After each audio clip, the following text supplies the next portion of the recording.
بسم الله الرحمن الرحيم. الحمد لله رب العالمين. الحمد لله الملك الحق المبين، وأشهد أن لا إله إلا الله وحده لا شريك له، وأشهد أن سيدنا ومولانا محمدا عبده ورسوله صلى الله عليه وعلى آله وأصحابه وأزواجه وذرياته وأهل بيته وبارك وسلم تسليما كثيرا كثيرا. أما بعد، فأعوذ بالله من الشيطان الرجيم. بسم الله الرحمن الرحيم. إنما الصدقات للفقراء والمساكين والعاملين عليها والمؤلفة قلوبهم وفي الرقاب والغارمين وفي سبيل الله وابن السبيل فريضة من الله والله عليم حكيم. وقال تعالى: والذين يكنزون الذهب والفضة ولا ينفقونها في سبيل الله فبشرهم بعذاب أليم يوم يحمى عليها في نار جهنم فتقوى بها جباههم وجنوبهم وظهورهم هذا ما كنزتم لأنفسكم فذوقوا ما كنتم تكنزون. وقال النبي صلى الله عليه وسلم: حصنوا أموالكم بالزكاة وداووا مرضاكم بالصدقة واستقبلوا أمواج البلاء بالدعاء والتضرع او كما قال علیہ الصلاۃ والسلام. میرے محترم دوستوں، بزرگوں، عزیز دینی ایمانی بھائیوں، سارے اسلامی تعلیمات کا اگر خلاصہ کیا جائے اور اگر ان کو نچوڑ کر چند چیزوں میں سمیٹنے کی کوشش کی جائے تو ساری اسلامی تعلیمات اور شریعت کے احکامات کا خلاصہ یا ساری اسلامی تعلیمات کے اندر دو چیزوں کا رنگ جگہ جگہ انسان کو نظر آئے گا. ساری اسلامی تعلیمات کا نچوڑ دو چیزیں نظر آئیں گی. پہلی چیز اللہ کی عبادت و اطاعت، اور دوسری چیز اللہ کی مخلوق کی مدد، اعانت اور خدمت. انسان کا اللہ کا بندہ ہونے کا رشتہ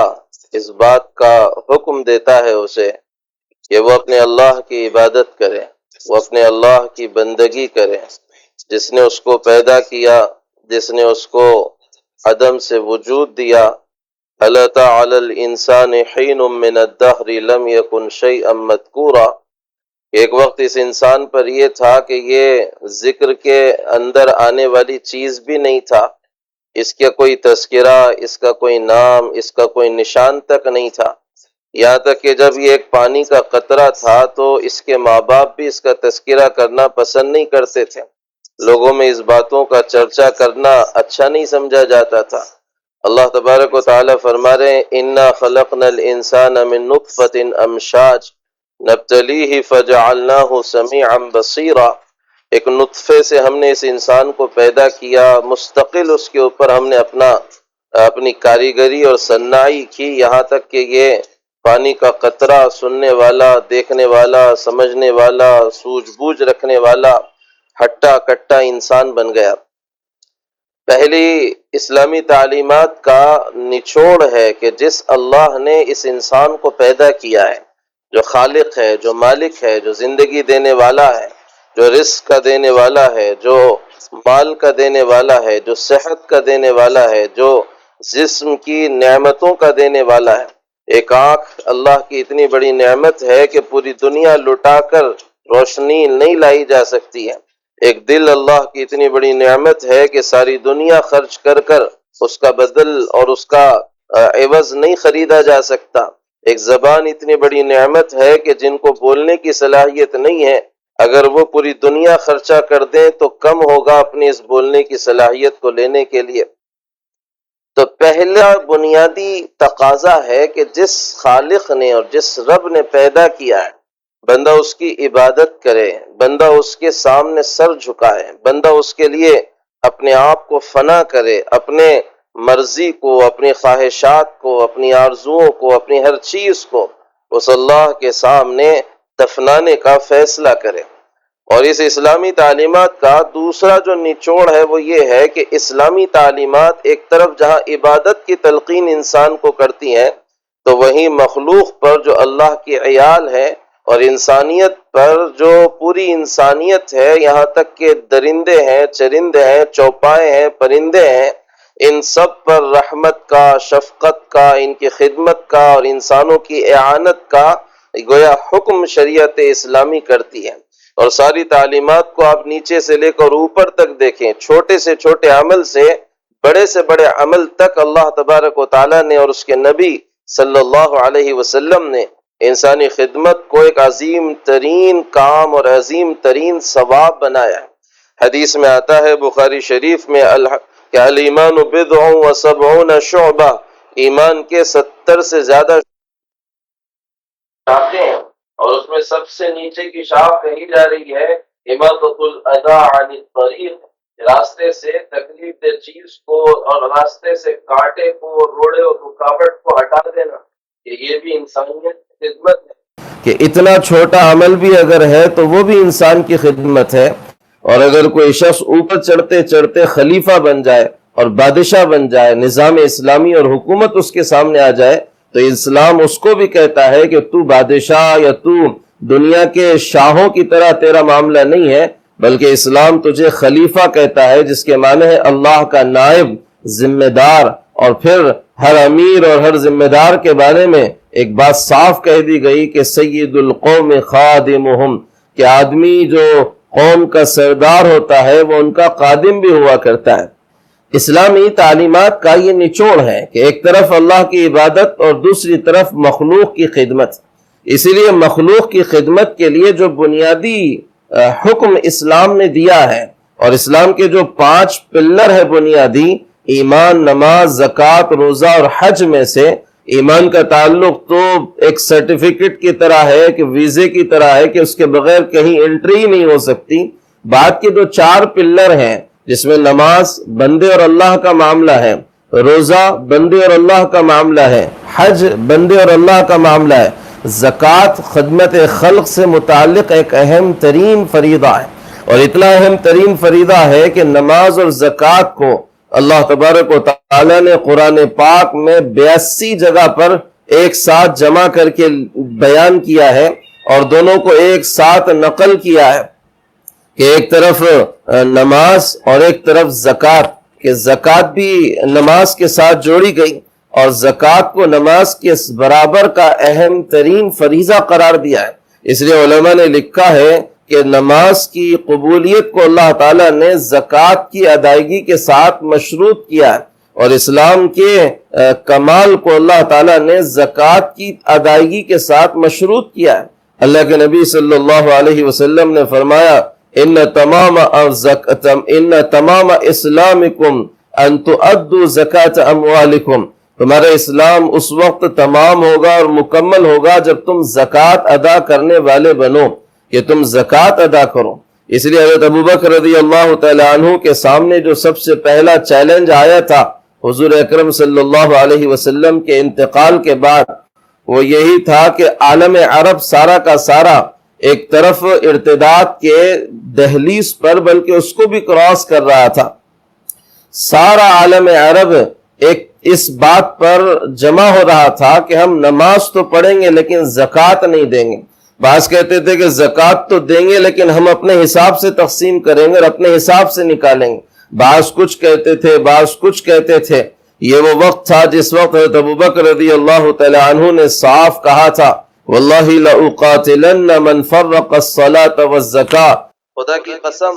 میں ہر اس شخص کے خلاف لڑوں گا جو نماز اور زکوٰۃ کے درمیان فرق کرے گا۔ صحابہ نے کہا بھی تھا کہ حضرت ابوبکر رضی اللہ تعالیٰ عنہ سے کہ ابوبکر یہ وقت نازک ہے، روم اپنی ایک بڑی فوج لے کر مدینہ پر چڑھائی کا ارادہ کر چکا ہے، اطراف کے قبائل مدینہ پر کب حملہ کر دیں اس کا کوئی پتہ نہیں ہے، اس وقت اتنی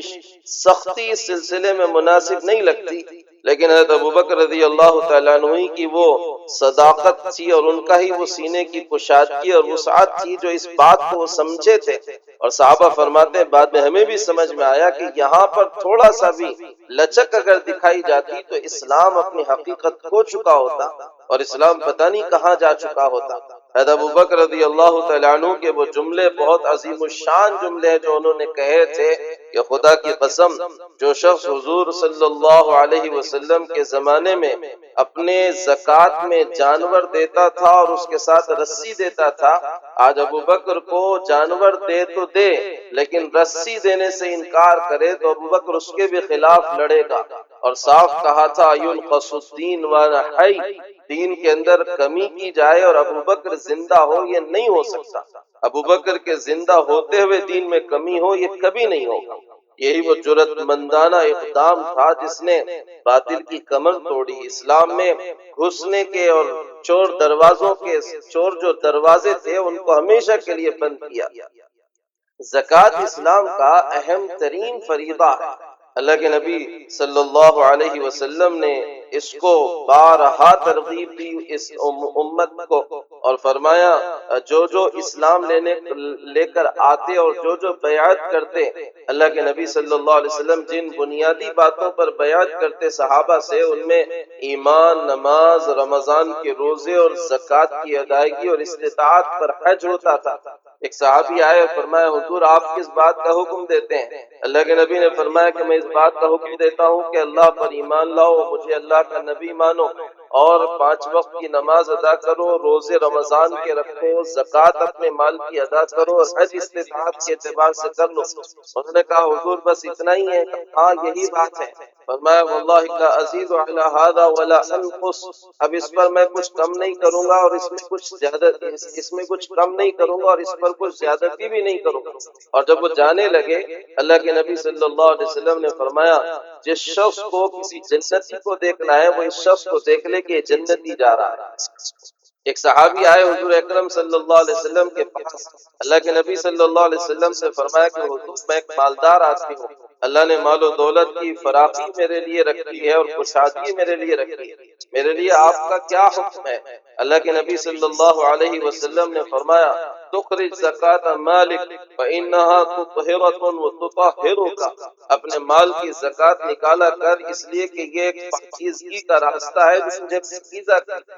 وتصل اقرباءک، اور اپنے رشتہ داروں کے ساتھ صلہ رحمی کر، اپنے رشتہ داروں کے ساتھ حسن سلوک کر. ولا تنس نصیبک من السائل والمحروم، اور ایسے ہی فقیر اور مسکینوں کا حصہ کرنا بھولا کو بھی دیا. اللہ کے نبی صلی اللہ علیہ وسلم نے فرمایا تھا، ابو داؤد میں روایت ہے کہ حصنوا اموالکم بالزکاۃ، اپنے مال کو زکوٰۃ کے ذریعے سے محفوظ کر لو. وداووا مرضاکم بالصدقہ، اور اپنے بیماروں کا صدقے سے علاج کرو. واستقبلوا امواج البلاء بالدعاء والتضرع، اور حادثات اور آفات و بلیات کی موجوں کا دعا سے اور اللہ سے توبہ اور استغفار کرنے کے ذریعے سے استقبال کرو، مقابلہ کرو. کہ یہ بہترین اثر دکھانے والی چیزیں ہیں. آدمی کا مال جب وہ زکوٰۃ سے نکالتا ہے تو ایک تو وہ عبادت قرار دی جاتی ہے جو اللہ کی طرف سے طے شدہ ہے کہ بندہ بدنی عبادت کرتے ہوئے اپنے ماتھے کو سر کو سامنے اللہ کے جھکا رہا ہے. تو وہیں جب اللہ نے اسے کہا کہ جو مال ہم نے تمہیں دیا، عجیب بات ہے کہ قرآن پاک نے مال کی نسبت اللہ تبارک و تعالیٰ نے خود اپنے طرف کی ہے. فرمایا کہ وہ مال جو ہم نے تمہیں دیا ہے، مال کسی انسان کی اپنی ذاتی جاگیر نہیں ہے بلکہ مال ایک ٹریول کرنے والی چیز ہے. مال کسی انسان کے پاس ہمیشہ نہیں رہتا اور نہ کوئی انسان مال کے پاس ہمیشہ رہتا ہے. اور مال کی تاثیر یہ ہے کہ وہ فنا ہو کر ہی اپنے مالک کو فائدہ پہنچاتا ہے. وہ جتنا باقی رہے گا وہ نقصان دہ بنے گا، وہ جتنا فنا ہوگا اتنا فائدہ پہنچائے گا. اگر آپ کو کھانا کھانا ہے تو آپ کو مال فنا کرنا پڑے گا، آپ کو پانی پینا ہے تو آپ کو مال کو فنا کرنا پڑے گا، آپ کو کپڑے پہننا ہے تو مال کو فنا کرنا پڑے گا، خرچ کرنا پڑے گا. آپ کو فروٹ کھانا ہے تو 10 روپے نکال کر اس کو دے دینے پڑیں گے تب وہ کچھ حصے میں آئے.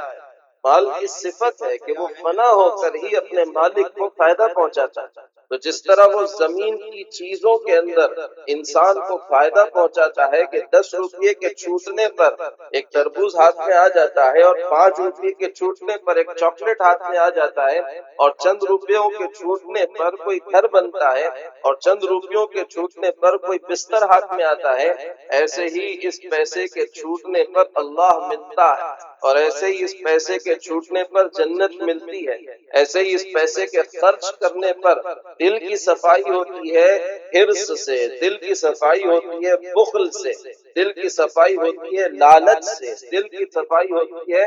مال کی محبت کے ختم ہونے سے۔ یہ ایسی بیماریاں ہیں جو بیماریاں انسان کو تباہ کر دیتی ہیں، جو انسان کی آخرت کو تباہ کرتی ہیں، اور انسان اگر ان کی صفائی کی فکر نہ کرے اور ان کو صاف ستھرا کرنے کی کوشش نہ کرے تو بعض مرتبہ مال کی حرص، دولت کی حرص آدمی کو کفر بھی کرا دیتی ہے، شرک بھی کرا دیتی ہے، اللہ کی نافرمانی بھی کراتی ہے، اور بری موت تک انسان کو پہنچاتی ہے۔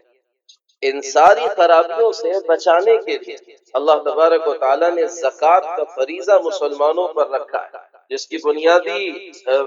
کا بنیادی مقصد تو اسلام کی اشاعت اور اس کی دعوت اور اس کی ترویج اور نشر و اشاعت ہے، اور اس کا دوسرا بنیادی مقصود غریبوں، مسکینوں، فقیروں اور ضرورت مندوں کی مدد، اعانت اور ان کی خدمت ہے۔ یہ اللہ تعالیٰ نے مالداروں پر جن کے لیے ایک نصاب متعین کیا گیا ہے آج کے اوزان کے اعتبار سے کہ 52.5 تولہ چاندی جو کہا جاتا تھا یہ وزن ہے ایک، اور 7.5 تولہ سونا جو کہا جاتا تھا یہ ایک وزن ہے، لیکن یہ اس وقت کہا جاتا تھا جب 12 گرام کا تولہ ہوا کرتا تھا۔ اب اس وقت تولہ 10 گرام کا ہے، اس کے اعتبار سے وزنوں میں کچھ فرق ہے، 7.5 تولے کے بجائے 8 تولے 7 گرام بن جائے گا، اور کچھ ماشا بنے گا، اور ایسے ہی 52 تولہ چاندی کے بجائے یہ 62 تولہ چاندی بنے گی جو نصاب ہے۔ اور اس پر اگر انسان کا سال گزر جائے، اتنا آسان نظام ہے اللہ کی طرف سے دیا ہوا کہ اگر اس پر عمل کر لیا جائے تو انسانیت کی غربت ختم ہو جائے، انسانیت کی فقیری ختم ہو جائے، اور ہر مالدار اگر صحیح طریقے پر حساب کر کے مکمل طور پر اپنی زکوٰۃ اگر نکالنا شروع کر دے تو محلوں میں، علاقوں میں، بستیوں میں لوگ فقیر نظر نہ آئے بلکہ کشادہ اور خوشحال زندگی گزارنے والے لوگ میسر آئے۔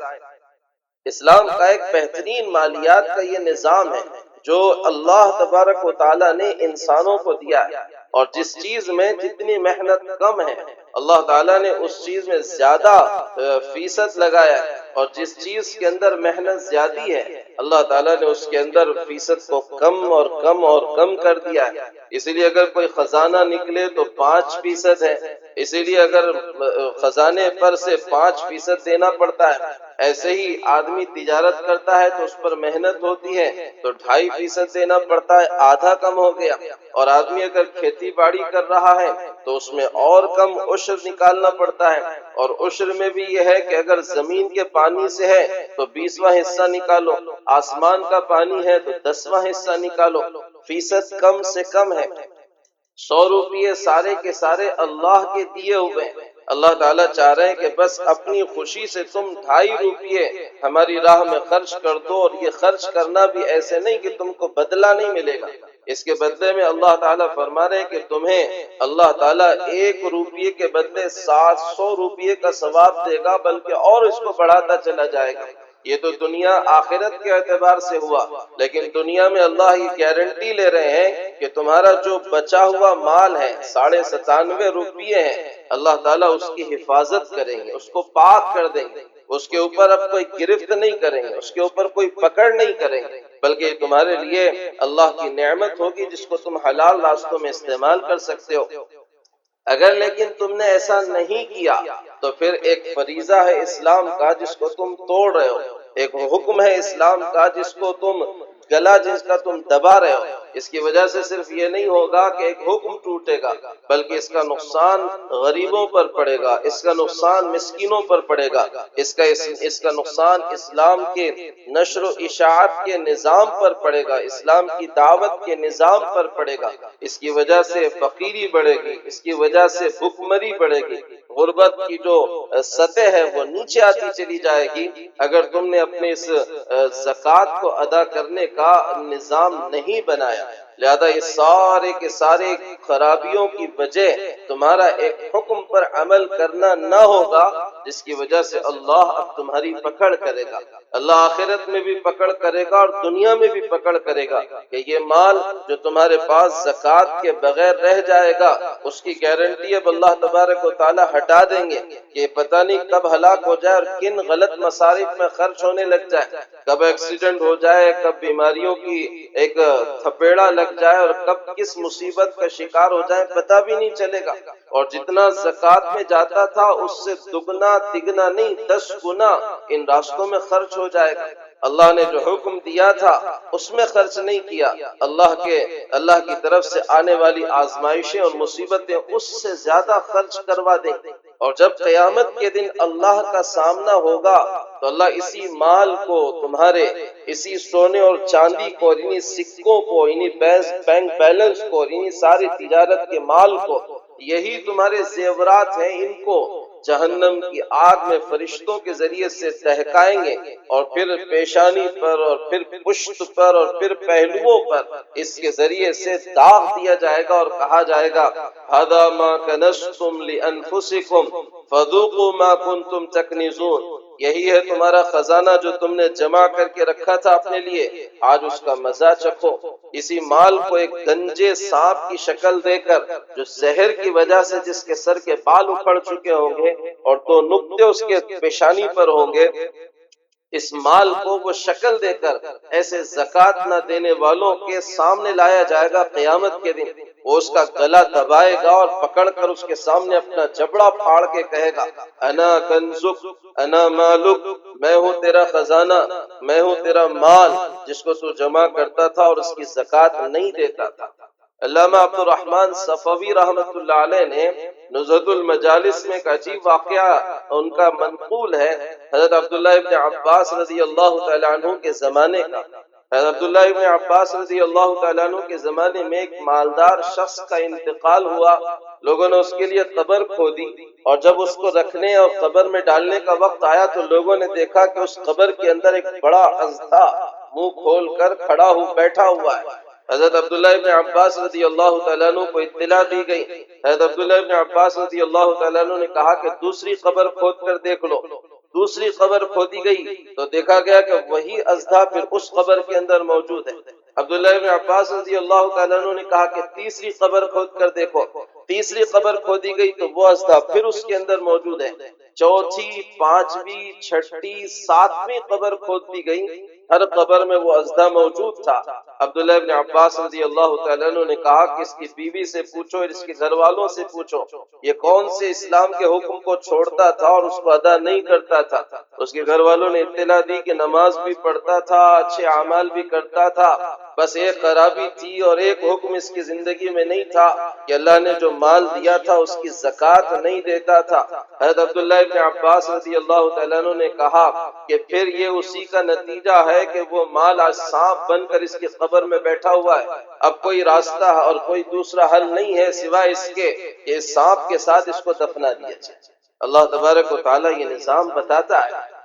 طبرانی کے اندر عجیب روایت ثعلبہ ابن ابی حاطب انصاری رضی اللہ تعالیٰ عنہ انصاری کی موجود ہے کہ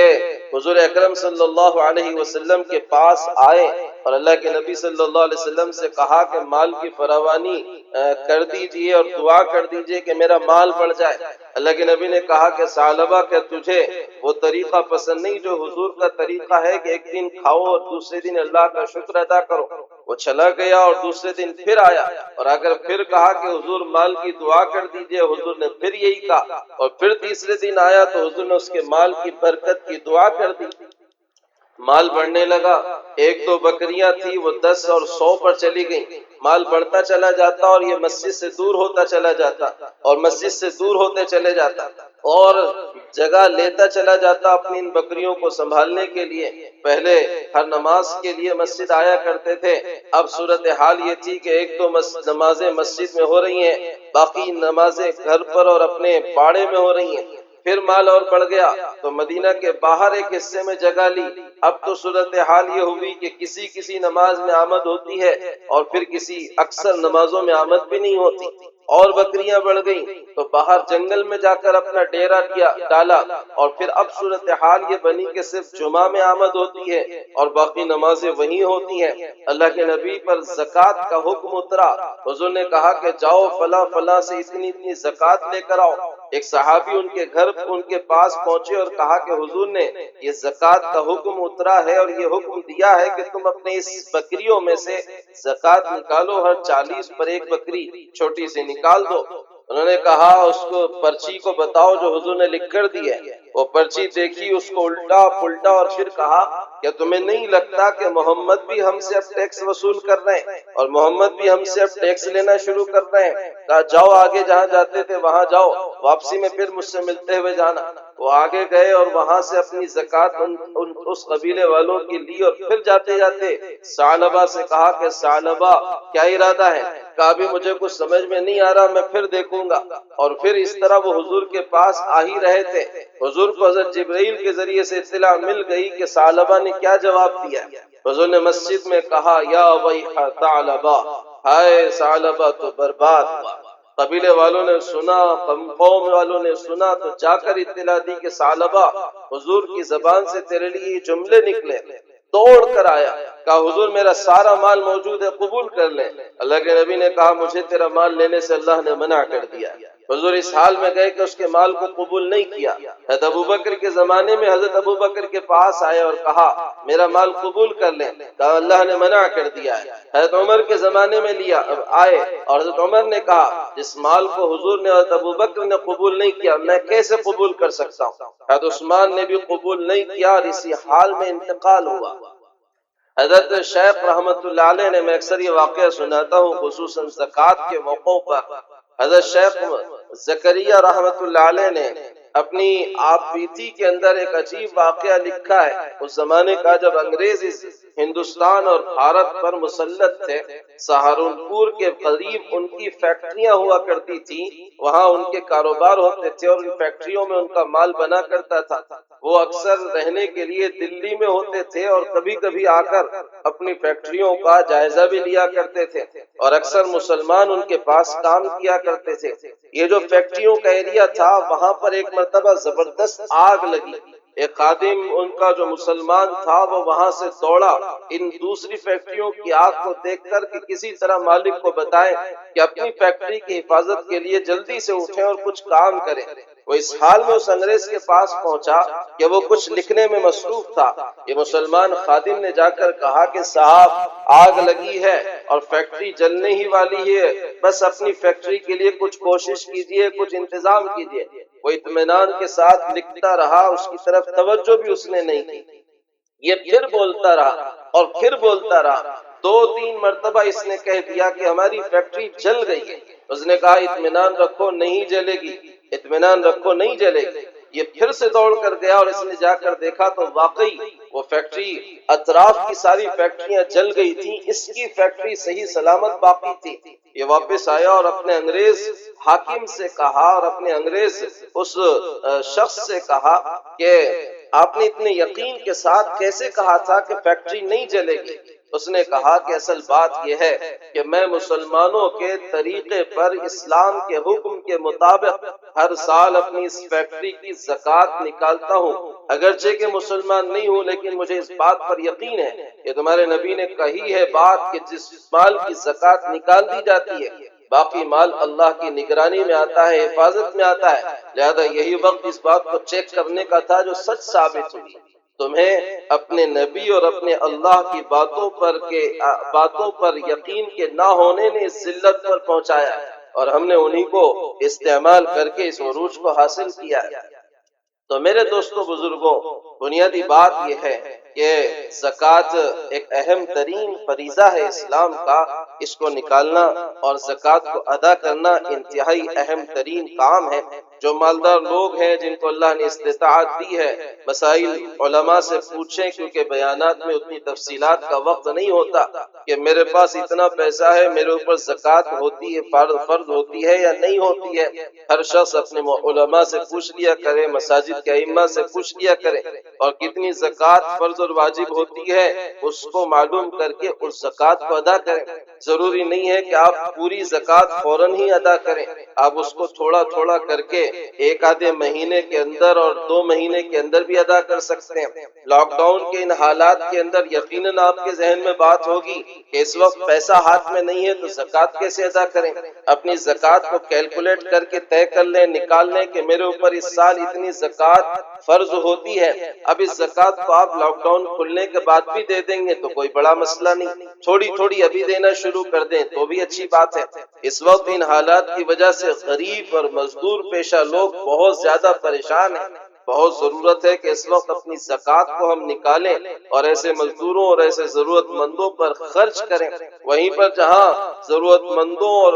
غریبوں اور فقیروں پر یہ زکوٰۃ دی جائے، وہیں مدارس اسلامیہ پر بھی خصوصاً ان کا تعاون کیا جائے، کیونکہ وہاں صرف ضرورت مندوں کی ضرورت کو پورا کرنا نہیں ہے بلکہ مدارس کے ذریعے سے اسلام کی حفاظت اور دین کی نشر و اشاعت کا بھی کام ہے۔ لہذا یہ ایک اہم ترین افضل ترین مصرف ہے، اور ساتھ ہی ساتھ اس بات کی فکر کی جائے کہ زکوٰۃ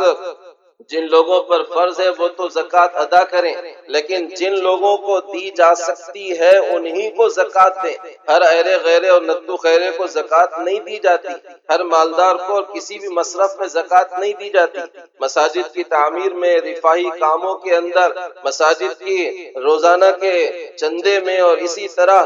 عمومی کاموں کے اندر زکوٰۃ نہیں دی جاتی، بلکہ زکوٰۃ کے لیے بنیادی شرط ہے کسی کو مالک بنانا۔ لہذا جس چیز میں تملیک ملتی ہو وہاں زکوٰۃ دی جا سکتی ہے۔ پوسٹر لگانے میں، نشر و اشاعت کی چیزوں کو شائع کرنے میں، لٹریچر شائع کرنے میں، اور چیزوں اور شکلوں کو سامنے لانے میں، یا اجتماعات کرنے میں، یا جلسہ کرنے میں، یا پروگرام کرنے میں جو خرچ کیا جائے، یہ زکوٰۃ کے ادائیگی اس میں زکوٰۃ ادا نہیں ہوتی۔ لینے والے بھی اس میں احتیاط کریں، دینے والے بھی احتیاط کریں۔ اپنی اصول و فروع کو چھوڑ کر سب کو زکوٰۃ دی جا سکتی ہے۔ اصول و فروع کا مطلب ہے ہم جس سے پیدا ہوئے ان کو زکوٰۃ نہیں دی جائے گی، اور ہم سے جو پیدا ہوئے ہیں ان کو زکوٰۃ نہیں دی جا سکتی۔ ہم جس سے پیدا ہوئے میں والد ہیں، والدہ ہیں، اور والد کے واسطے سے دادا اور دادی ہیں، اور والدہ کے واسطے سے نانا اور نانی ہے، پر نانا اور پر نانی ہے، جس کے جتنے اوپر زندہ ہوں ان کو زکوٰۃ نہیں دی جا سکتی۔ اور نیچے